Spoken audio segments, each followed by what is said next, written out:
It is May 7th, and I am making the featured recipe from the Fanny Farmer kitchen cabinet, Miss Daniel's meatloaf. I have no idea who Miss Daniels was. My research has turned up nothing so far. I'm assuming she was someone important at the Boston cooking school, where Fanny Farmer was an instructor and later the principal, but I don't know for sure. If I find out anything, I will let you know. And if you happen to know who Miss Daniels is, please let me know. We are making Miss Daniel's meatloaf because I asked my advisory committee patrons over on Patreon to choose the recipe. I gave them 3 choices: Baltimore chicken, Napoli spaghetti, and Miss Daniel's meatloaf. And the meatloaf won. It is a significant meatloaf. The recipe calls for 4 pounds of meat. I am making a smaller meatloaf. But don't worry, I will give you the original measurements on the screen.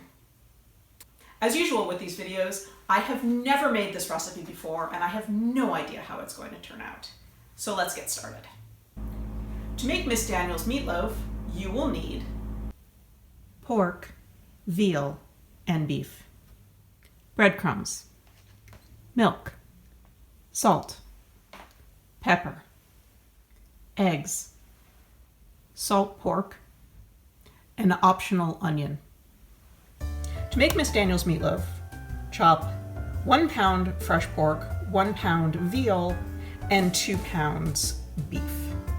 I never intended to chop my own meat. I was always going to buy it ground and then pretend that my kitchen staff did the chopping for me.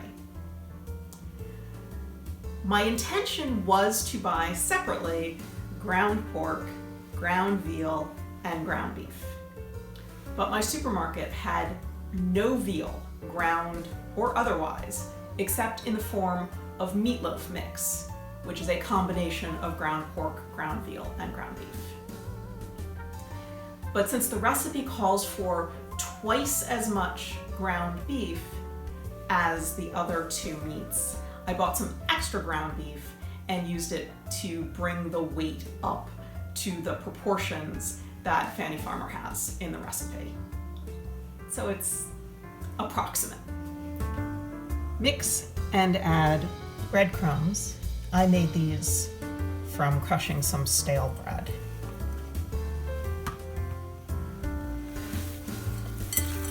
I like to use my hands when making meatloaf. It's very satisfying.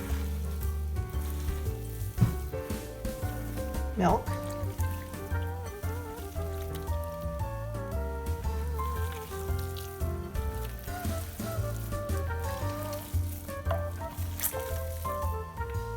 Salt.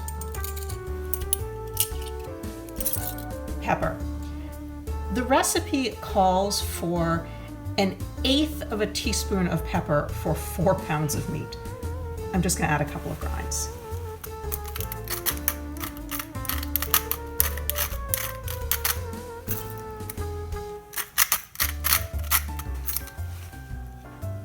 That was probably way more than 1/16 of a teaspoon.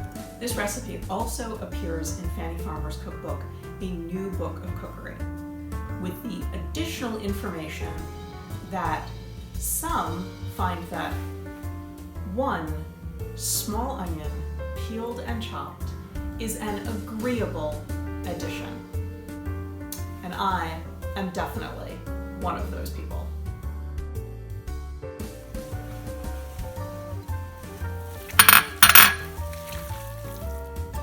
And then eggs, slightly beaten.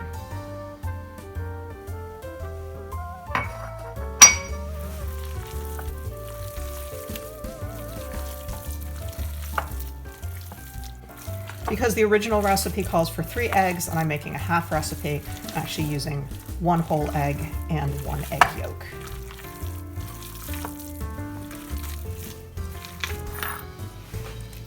And shape it into a loaf and put it into a pan. I'm actually putting it into the pan and shaping it into a loaf.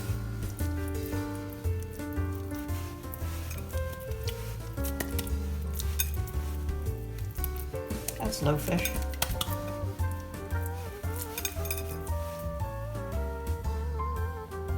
Lay across the top slices of salt pork.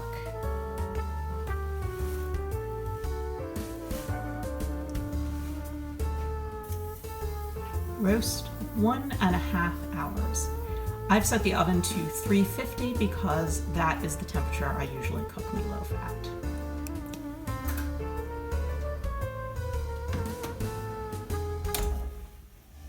Every 10 minutes, the meatloaf is basted, first with hot water and later with the fat in the pan.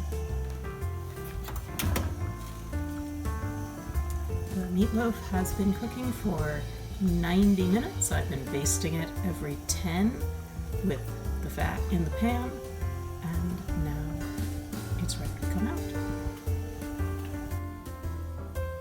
I'm going to let this cool in the pan for a little bit before I put it on a platter.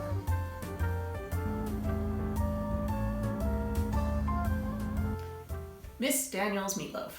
Let's give it a try.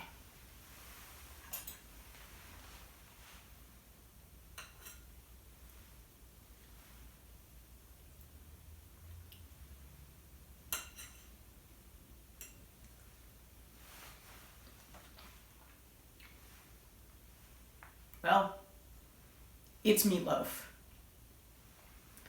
It's not a particularly exotic or distinctive meatloaf. It's pretty salty. I think the salt pork plus the salt in the meat mix was just too much. If I made this again, I would definitely cut down on the amount. I do like the salt pork. It got crispy on top, and it's, porky goodness. But it did, I think, contribute to the saltiness. It is cooked all the way through, which is something I worry about with ground meat. However, it's not dry. The basting every 10 minutes was a little bit of a pain, but it did make for a juicy meatloaf. I'm really glad I added the onion because that's just about the only flavor in this other than meat. It wasn't that hard to put together, especially since I bought ground meat rather than chopping my own. I'd be kind of interested to see how that changes the texture. I don't really have anything else to say. It's meatloaf. It is definitely not going to replace my family recipe. Sorry, Miss Daniels, whoever you are. But it is a perfectly fine loaf of meat. It probably could have used some additional seasonings other than the onion. I'm actually a little afraid of what it would taste like without that appropriate addition of onion. It would probably be fine cold in a sandwich, particularly with some condiments, adding some additional flavor. But that's about all I have to say about Miss Daniel's meatloaf. Enjoy. I just had some of the leftover meatloaf for lunch, and it was so much better. I think that was in part because, like many meat dishes, it needed to rest a little bit and let the flavors develop. Also, I had it with some steak sauce. That reminded me that I was supposed to have served the meatloaf with brown sauce or tomato sauce, and I didn't. That was my mistake. I really should have made a sauce to serve with it. But I think the real improvement was that the slices were browned in a frying pan in some bacon fat, and that was just mwah. Still, with all of these improvements, I am still not planning to give up my family meatloaf recipe in favor of Miss Daniel's meatloaf.